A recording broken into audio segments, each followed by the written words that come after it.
Hey hi everyone. I hope आप सभी ने अब तक फॉर्म भर दिया होगा।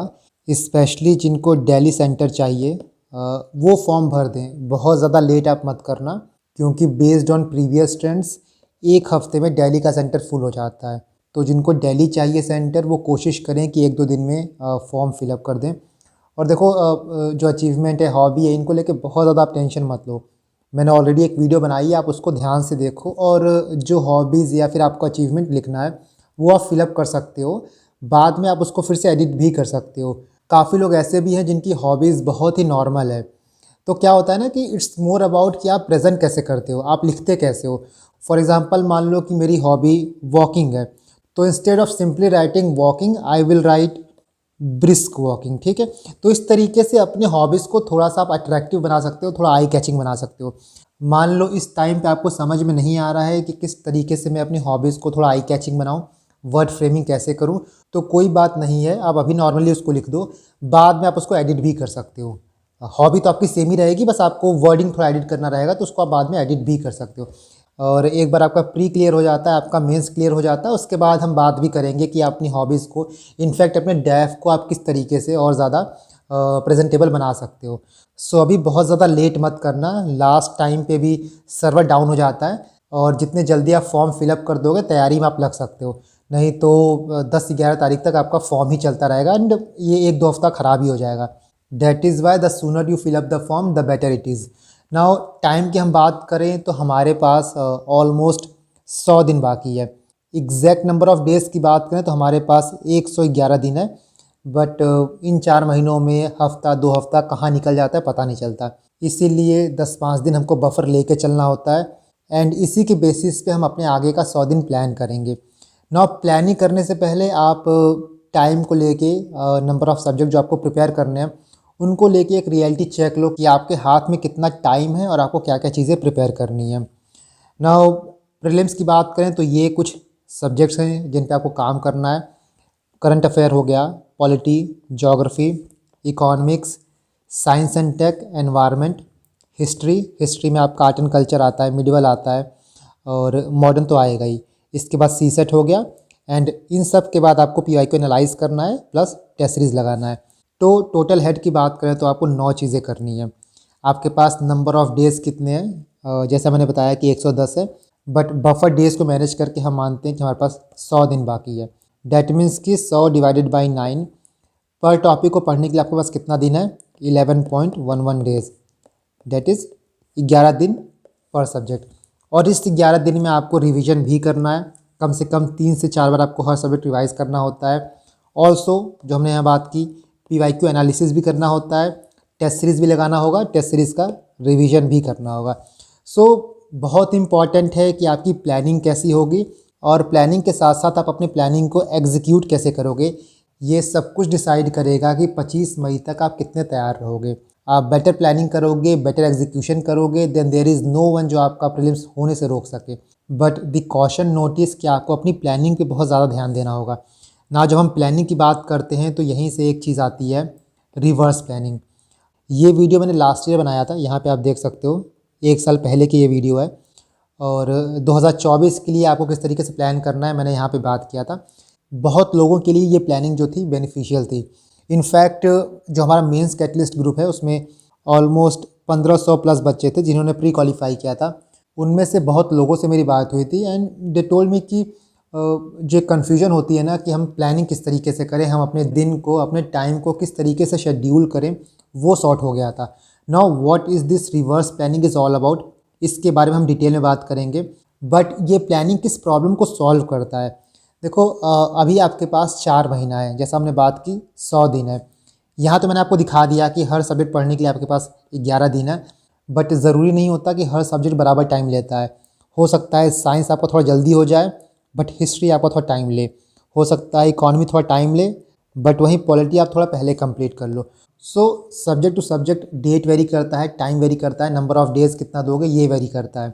बट जब हम आज से बैठ के एग्ज़ाम के डेट को देखते हैं तो हमको ये इल्यूजन होता है कि हमारे पास 4 महीना बाकी है, हमारे पास 111 दिन बाकी है।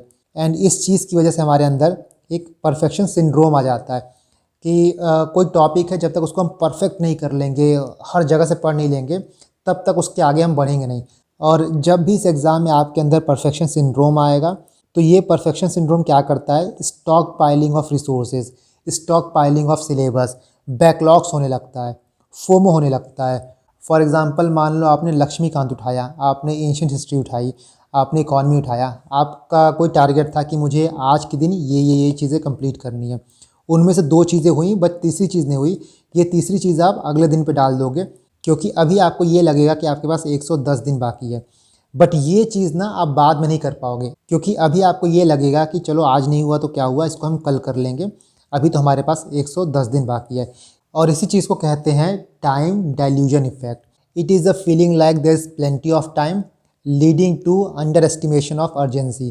तो जो हम प्लानिंग फैलेसी की बात करते हैं, जब हम फॉल्स सेंस ऑफ रेडीनेस की बात करते हैं, जहाँ पे हम ये एज्यूम करते हैं कि हमारे पास बहुत टाइम है, बट एक्चुअली हमारे पास टाइम उतना होता नहीं है। तो ये सारी चीज़ें जो है ना लास्ट में जाके आपको प्रॉब्लम क्रिएट करेंगी। लास्ट के महीने में आपको पता नहीं रहता कि मुझे क्या पढ़ना है। जब आप मई में आओगे तो बहुत कन्फ्यूजन रहती है कि मैं ये पढ़ूँ कि वो पढ़ूँ। कोई कंपाइलेशन आ जाता है तो आप उसको पढ़ने लगते हो, कहीं से कोई मैराथन चलने लगता है तो आप उसको करने लगते हो। लेकिन जो आपकी प्लानिंग पहले रहती है, जो आप स्टार्टिंग के 2-3 महीने प्लान किए रहते हो, वो सब धरा का धरा रह जाता है। That is why to clear the exam, सबसे पहले जो हमने बात की, प्लानिंग बहुत इंपॉर्टेंट है।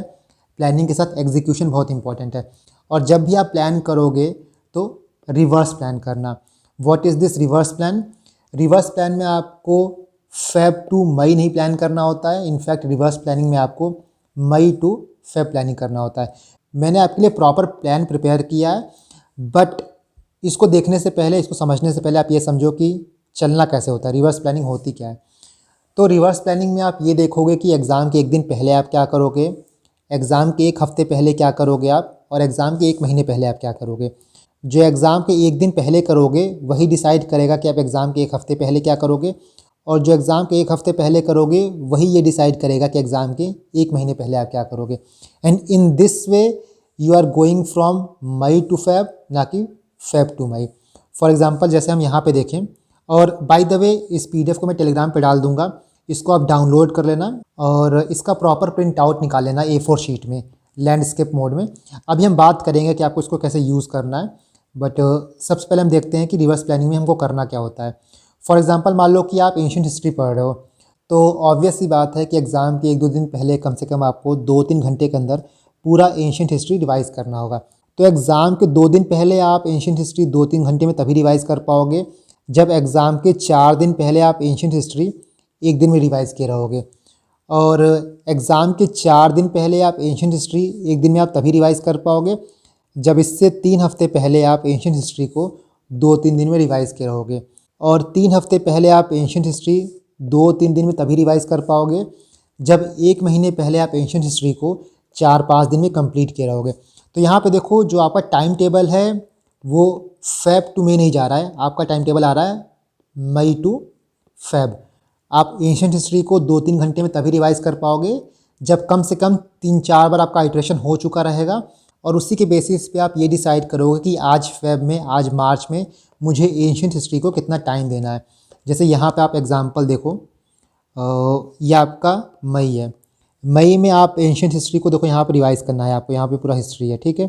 ये आप तभी रिवाइज़ कर पाओगे 2-3 घंटे के अंदर जब 4 दिन पहले आप एंशिएंट को, आर्ट एंड कल्चर को पढ़े रहोगे 1-2 दिन में। और इसका 2 दिन में रिवीजन तभी पॉसिबल है जब 3 हफ़्ते पहले आप इसको 4-5 दिन में कंप्लीट किए रहोगे। 4-5 दिन में रिवीजन तभी पॉसिबल है जब 1 महीने पहले आप इसको कंप्लीट किए रहोगे। सो आपको ये टाइम टेबल फेब से ही फॉलो करना है, बट इस टाइम टेबल को बनाने के पीछे का जो मोटिव है, बनाने के पीछे का जो आई वुड से कि एल्गोरिदम है, वो रिवर्स प्लानिंग है। एंड दिस इज़ वाई मैंने यहाँ पे लिखा था ना कि it is researched backed approach. Randomly date decide नहीं किया गया है, डेट डिसाइड किया गया है, इनफैक्ट डेज डिसाइड किया गया है ऑन द बेसिस ऑफ किस सब्जेक्ट को प्रिपेयर करने में कितना टाइम लगेगा और उसको रिवाइज करने में कितना टाइम लगेगा, राइट। ओके, नाउ हमने ये बेसलाइन बना लिया कि प्लानिंग कैसे करना है। इसके बाद हम ये देखते हैं कि एग्जीक्यूट आपको प्लान को कैसे करना है। नाउ देखो, यहाँ मैंने ब्रॉड सब्जेक्ट का नाम लिखा है, फॉर एग्जांपल पॉलिटी का, फॉर एग्जांपल एंशिएंट हिस्ट्री का, इकोनॉमी का। बट इसके अंदर पढ़ना क्या है, जो हम बात करते हैं कि माइन्यूट टारगेट क्या होता है, उसकी बात मैं करूँगा अपने प्रिज्म ग्रुप पे। यहाँ पे आप देख सकते हो, लेट मी शो यू। ना जो आपका ये प्लान है वो 1 फरवरी से स्टार्ट होगा। यहाँ पे देखो 1 फेब, और हर दिन आपको क्या करना है, पॉलिटी में आपको कौन कौन से टॉपिक्स पढ़ने हैं, आपका डेली टारगेट क्या रहेगा। सिर्फ डेली टारगेट ही नहीं, और भी बहुत कुछ। फॉर एग्जांपल हम जैसे एक्टिव रिकॉलिंग शीट की बात करें, या फिर बहुत से 1 पेजर नोट्स हैं, उनको कैसे कंप्लीट करना है, कब पढ़ना है, रिवीजन कब करना है, बैकलॉग कैसे कंप्लीट करना है, इन सब चीज़ों को हम प्रिज्म ग्रुप पे टारगेट करेंगे day by day, so that आप ओवरवेलम ना हो जाओ कि बहुत कुछ करना है। आज क्या करना है, आज का दिन बस पकड़ के चलो, एंड मेक श्योर करना है कि जो भी टारगेट आपको मिलता है, जो भी आप आज अपना प्लान डिसाइड करते हो, उसको कंप्लीट करना। यही मेन फोकस होता है रिवर्स प्लानिंग का, क्योंकि अगर आप आज का प्लान कल पे डालने लगोगे तो फिर लास्ट में जाके आप चीज़ें रिवाइज नहीं कर पाओगे। That is why you have to make sure कि जो भी आपको प्लान मिल रहा है, जो भी आपको टारगेट मिल रहा है, उसको बाय हुक और by crook you have to complete it, because आप टारगेट कंप्लीट नहीं करोगे तो कोई और करेगा। And this is why the game is very cut throat and competition बहुत ज़्यादा स्टिफ है। नाउ प्रिज्म ग्रुप में ऑलरेडी 34,000 मेंबर्स हैं। जो इस ग्रुप में है उनको ये पता होगा कि जुलाई में हमने ये ग्रुप स्टार्ट किया था फॉर यूपीएससी 2025, और जुलाई टू नवंबर इसमें हमने मेंस कंप्लीट किया था। मेंस के 90% चीज़ें कंप्लीट हो गई हैं। अब फेब से इसमें हम प्री स्पेसिफिक चीज़ें करेंगे कि आगे का जो 4 महीना है उसमें आपको क्या करना है, हर दिन क्या क्या चीज़ें पढ़नी है। I am always there for you, I am not behind you, I am beside you. मैं आपके पीछे नहीं हूँ बल्कि आपके बगल में खड़ा हूँ, आपके साथ खड़ा हूँ। सो कॉन्कर प्रीलिम्स विथ मी, मेरे साथ प्रीलिम्स को कंप्लीट करो आप, एंड मेक श्योर करना है कि इस बार प्री किसी भी हालत में निकल जाना चाहिए। नाउ देखो, जो प्रिज्म ग्रुप है उसका लिंक मैं डिस्क्रिप्शन बॉक्स में दे दूंगा, नहीं तो पिन कमेंट में भी आपको इस ग्रुप का लिंक मिल जाएगा। इस ग्रुप को आप ज्वाइन कर लेना, और हम जो प्लान है वो 1 फेब से स्टार्ट करेंगे कि 1 फेब को आपको पॉलिटी में क्या क्या चीज़ें कंप्लीट करनी है। ऑल्सो अगर आप इस प्लान को देखोगे तो यहाँ पे सब्जेक्ट का नाम है पॉलिटी इकॉनमी, बट पॉलिटी को 10-15 दिन में कैसे कंप्लीट किया जाए, इकॉनमी को 10-12 दिन में कैसे कंप्लीट किया जाए, and trust me it's very much possible. आप आराम से इकॉनमी ख़त्म कर सकते हो, आप आराम से पॉलिटी ख़त्म कर सकते हो। आप ज़ीरो से स्टार्ट नहीं कर रहे हो, बहुत चीज़ आपने पढ़ी है, और अभी आपको सिर्फ प्री स्पेसिफिक चीज़ें पढ़नी है। मेंस का जो एनालिसिस वाला पार्ट है उसको छोड़ देना है, तो जो प्री में चीज़ें आती हैं जहाँ से रिजल्ट आता है आपको सिर्फ वो पढ़ना है।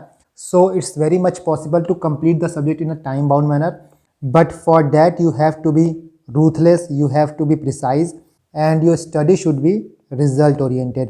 So here what I will do कि सब्जेक्ट को स्टार्ट करने से पहले मैं क्या करूँगा, हर सब्जेक्ट की जो स्ट्रेटजी है मैं आपको पहले बता दूंगा। फॉर एग्जांपल हम 1 फेब से पॉलिटी स्टार्ट करने वाले हैं, तो पॉलिटी स्टार्ट करने से पहले डेट इज़ ऑन 31 जैन मैं आपको ये बता दूंगा कि पॉलिटी को 10-15 दिन में कैसे कंप्लीट किया जाता है। तो स्ट्रेटजी पर सब्जेक्ट आपको पहले ही मिल जाएगी, सो दैट आपको ये पता रहे कि मुझे ये पर्टिकुलर सब्जेक्ट कहाँ से पढ़ना है, कैसे पढ़ना है और कितना पढ़ना है, राइट। चलो now let me show you कि आपको आगे के 100 दिन की प्लानिंग कैसे करनी है। तो फेब से आप स्टार्ट करोगे, सबसे पहले हम पॉलिटी से स्टार्ट करेंगे, बिकॉज पॉलिटी एक ऐसा टॉपिक है जहाँ से आपको श्योर शॉर्ट क्वेश्चन मिलता है। इसका रिसोर्स जो है बहुत डिफाइंड है एंड इंटरेस्टिंग भी है, इसीलिए हम पहले उस सब्जेक्ट से स्टार्ट करते हैं जहाँ पे आपको थोड़ा इंटरेस्ट बना रहेगा एंड एक हेड स्टार्ट हमको अच्छा मिल जाएगा। सो सबसे पहले हम पॉलिटी पढ़ेंगे। पॉलिटी के बाद आपको क्या करना है, एंशिएंट और आर्ट एंड कल्चर, इसको हम पहले ही कंप्लीट करेंगे, बिकॉज अब आप यूपीएससी का ट्रेंड देख रहे हो तो ancient, medieval, art and culture से क्वेश्चन श्योर शॉर्ट पूछे जा रहे हैं। अब आप इसको इग्नोर नहीं कर सकते हो, अब आप ये सोच के नहीं जा सकते हो कि सिर्फ मैं मॉडर्न पढ़ के जाऊँगा। देखो पैटर्न कभी भी बदल सकता है, हो सकता है कि 2025 से मॉडर्न से 10 क्वेश्चन आ जाएँ, बट दिस डजंट मीन कि जो आपका वीक एरिया है, जो आपका लूप होल है, जहाँ पे आपको आप स्ट्रगल करते हो, उसको आप छोड़ दोगे। किसी भी टॉपिक को, किसी भी सब्जेक्ट को हमको नहीं छोड़ के जाना है। तो एंशिएंट हो, मिडिवल हो, आर्ट एंड कल्चर हो, आपको सब कुछ कंप्लीट करना है। और ये सारे टॉपिक्स ऐसे हैं जो लास्ट में आप करने जाते हो तो हो नहीं पाता है, फिर वो दिमाग आपका उस तरीके से चलने लगता है कि चलो इसको नहीं करते हैं, इससे अच्छा हम पॉलिटी पढ़ लेते हैं, इससे अच्छा हम हिस्ट्री पढ़ लेते हैं, इससे अच्छा मॉडर्न पढ़ लेते हैं। तो दिमाग खुद आपको वहाँ पे कंफ्यूज करता है, खुद आपको एक फैलेसी क्रिएट करता है कि इससे क्वेश्चन नहीं आएगा, और आएगा भी तो कोई नहीं करेगा, मैं भी नहीं करूँगा। लेकिन अभी आपके पास वक्त है, आप एक्स्ट्रा एज क्रिएट कर सकते हो। डेट इज़ वाई पॉलिटी के बाद हमारा टारगेट रहेगा एंशिएंट, आर्ट एंड कल्चर। इसके बाद हमारा टारगेट रहेगा इकॉनमी। तो इकॉनमी, ज्योग्राफी हम पहले कर लेंगे, बिकॉज ये सब्जेक्ट जो हैं वो अंडरस्टैंडिंग बेस्ड ज़्यादा है as compare to rote learning. एक बार आप समझ जाओगे पॉलिटी कॉन्सेप्ट, एक बार आप समझ जाओगे इकोनॉमी कॉन्सेप्ट, एक बार आप समझ जाओगे ज्योग्राफी कॉन्सेप्ट, तो इनको बार बार आपको रिवाइज़ करने की ज़रूरत नहीं पड़ेगी। लेकिन जो याद करने वाली चीज़ें होती हैं उनको आपको बार बार रिवाइज़ करना होता है। इसीलिए जो समझने वाली चीज़ें उनको आप थोड़ा पहले रखो, प्लस इकॉनमी जो है थोड़ा लेंदी भी है, आपको 10-12-15 दिन लगेगा, तो इट्स बेटर कि हम इसको फेब में ही कंप्लीट कर लें। सो पॉलिटी के बाद एंशिएंट आर्ट एंड कल्चर, फिर इकॉनमी, इसके बाद हम मार्च में आएंगे। मार्च में आप ज्योग्राफी करोगे, ज्योग्राफी के बाद आप एनवायरनमेंट करोगे। अब देखो जैसे एनवायरनमेंट हो गया तो एनवायरनमेंट करंट अफेयर से बहुत कुछ रिलेट करता है, तो जब आप एनवायरनमेंट करोगे तो आपका करंट अफेयर भी होता रहेगा। इसके बाद आप मॉडर्न हिस्ट्री करोगे, मॉडर्न हिस्ट्री के बाद आप क्या करोगे, मीडिवल करोगे ना। यहाँ पे आपका एक राउंड कंप्लीट हो गया है, इसलिए मैंने यहाँ पे आपको लंबा लंबा वक्त दिया है, 10 दिन, 12 दिन, 15 दिन। पहला राउंड कंप्लीट होने के बाद क्या करना है आपको, वापस रिवाइज़ करना है। जैसे यहाँ पे आपने पॉलिटी पढ़ा तो पॉलिटी में स्टार्ट में आपको 10-12 दिन लगेगा, बट इसके बाद पॉलिटी आप 4-5 दिन में रिवाइज़ कर लोगे ना। जब यहाँ पे आप रिवाइज़ करोगे तब आप टेस्ट लगाओगे, फुल लेंथ टेस्ट। स्टार्ट में आप नहीं लगाओगे, यहाँ पे आप छोड़ सकते हो, लेकिन जब आप मार्च में आओगे, जब आप सेकंड रीडिंग करोगे तो चीज़ें आपकी कंप्लीट हुई रहेंगी, आप आराम से FLTs लगा सकते हो। शुरू में आपको लगाना भी होगा तो PYQs लगाना, PYQs लगाना का PYQs आपको लगाना ही होगा। PYQs के साथ आपको बहुत करने का मन होगा तो आप सेक्शनल लगा सकते हो। देखो सेक्शनल भी आई वुड से कि 1-2 लगाना, बहुत ज़्यादा सेक्शनल मत लगाना। फोकस आपको मेनली करना होगा फुल लेंथ टेस्ट पे। इसके बाद पॉलिटी के बाद हमारा वही चलेगा एंशिएंट मिडिवल। ना देखो जब हम मार्च में आएंगे उस टाइम पे आपको Meta analysis of particular subject भी करना होगा, किस टॉपिक से कहाँ से क्वेश्चन पूछा जा रहा है। जो हम PYQ की कीवर्ड एनालिसिस की बात करते हैं, थीम एनालिसिस की बात करते हैं, उसके हिसाब से यहाँ पे आप रिवीजन करोगे। और यहाँ पे ना आपका करंट अफेयर चलता रहेगा। ईयरली करंट अफेयर पढ़ना, अगर आप न्यूज़पेपर पढ़ते आए हो तो न्यूज़पेपर पढ़ते रहना, और अगर आपने मंथली पढ़ा है तो मंथली पढ़ना। इसकी बात भी हम सेपरेटली करेंगे, करंट अफेयर को लेके क्या कर सकते हो, जिन्होंने कुछ नहीं पढ़ा है वो क्या करें, जिन्होंने न्यूज़पेपर पढ़ा है वो क्या करें, और जो मंथली पढ़ रहे हैं वो क्या करें। हम सबकी बात सेपरेटली करेंगे ना। एंशिएंट मिडिवल के बाद क्या करोगे आप, वही इकॉनमी रिवाइज करोगे और ज्योग्राफी, एनवायरनमेंट, इसी तरीके से आपका चलते जाएगा। अब देखो यहाँ पे 2-3 चीज़ें ध्यान देना। सबसे पहली चीज़ ये कि इसका प्रिंट आउट आप निकाल लेना। प्रिंट आउट निकालने के बाद आप इसको अपने सामने पेस्ट कर लेना, और जैसे जैसे दिन खत्म होते जाएगा आप क्रॉस करते जाना। फॉर एग्जांपल 1 फेब खत्म हो गया तो आप इसको ऐसे क्रॉस कर देना, 2 खत्म हो गया तो इसको क्रॉस कर देना, 3 खत्म हो गया तो इसको क्रॉस कर देना, 4 तो इसको क्रॉस कर देना। इससे ना विजुअली आपको पता चलेगा कि आपका कितना दिन गया है और आपके पास कितना दिन बाकी है। जब ये चीज़ हमको सामने दिखती है ना कि we are running out of time, तब हमको एक सेंस ऑफ अर्जेंसी होता है। डेट इज़ वाई जो दिन ख़त्म होते जाएगा उसको आप क्रॉस करते जाना। एंड इसीलिए मैंने इस बार इसको सिर्फ चार्ट फॉर्म में ना देते हुए एक कैलेंडर फॉर्म में दिया, सो दैट आप इसको यूटिलाइज़ कर पाओ। नाउ सेकंड चीज़ जो है, यहाँ पे आप देखोगे कहीं भी CSET की बात नहीं की गई है, क्योंकि देखो CSET ना पर्सन टू पर्सन वेरी करता है। जिसका CSET बहुत स्ट्रॉन्ग है वो हो सकता है कि मार्च में जाके, अप्रैल में जाके करे, और जिसका CSET बहुत वीक है वो हो सकता है कि फेब में ही स्टार्ट करे। तो CSET को आप अपने स्ट्रेंथ और वीकनेसेस के हिसाब से कहीं भी यहाँ पे एडजस्ट कर सकते हो। स्टार्ट में हो सकता है तो हर दिन या फिर ऑल्टरनेट डेज 1 घंटा 2 घंटा दो, और जैसे जैसे एग्ज़ाम करीब आते जाएगा देन उसका टाइम आप बढ़ा सकते हो। So based on your situation, आपका स्टेटस कैसा है, आपकी पकड़ कितनी है CSET में, आप अपना टाइम अलॉट कर सकते हो। इस PDF को, इस पूरे चार्ट को मैं टेलीग्राम पे डाल दूंगा, इसको आप टेलीग्राम से डाउनलोड कर लेना। मेरे टेलीग्राम का लिंक आपको डिस्क्रिप्शन बॉक्स में मिल जाएगा। सो हम ओवरऑल बात करें तो देखो ये 4 सब्जेक्ट है, CSET, PYQ, स्टैटिक और करंट अफेयर। यही आपका 4 पिलर बनाता है प्रीलिम्स क्वालिफाई करने के लिए, और इन्हीं पे आपको काम करना होता है। यहाँ भी मेनली ये 3 ज़्यादा इंपॉर्टेंट है। करंट अफेयर मोर और लेस आई वुड से कि एक पॉइंट ऑफ टाइम के बाद आप बहुत ज़्यादा नहीं कर पाओगे, तो यहाँ पे जितना आप पकड़ बनाओगे ना, जितना इसको स्ट्रॉन्ग करोगे, उतना ही आपका चांस प्रीलिम्स क्लियर करने का ब्राइट होते जाएगा। So this is all. I guess कि आप कोई डाउट आपको नहीं होगा कि किस तरीके से हमको आगे का 110 दिन 100 दिन प्लान करना है। Please stick to this plan, और ये मेक श्योर करना कि इस बार आपका नो एक्सक्यूज़ पॉलिसी हो। There is no one who can stop you. तो अपने दिमाग से बिल्कुल ये डाउट निकाल देना, अपने दिमाग से बिल्कुल कहीं भी किसी भी कोने में ये एक सेल्फ डाउट होगा कि मेरा एग्ज़ाम क्लियर होगा कि नहीं क्लियर होगा, इसको बिल्कुल निकाल के बाहर फेंक देना। गिव योर 200%, आप 100% इस एग्ज़ाम को क्लियर करोगे। बहुत लोग ऐसे हैं जो कंसिस्टेंटली प्री क्लियर करते हैं, तो इसका मतलब ये है कि प्रीलिम्स क्लियर करना बहुत बड़ी बात नहीं है, जब तक आपके पास एक प्रॉपर प्लान हो और उस प्लान को आप प्रॉपरली एग्जीक्यूट भी करो। ओके, तो see you in the next video, and इस प्लान को आप टेलीग्राम से डाउनलोड कर लेना।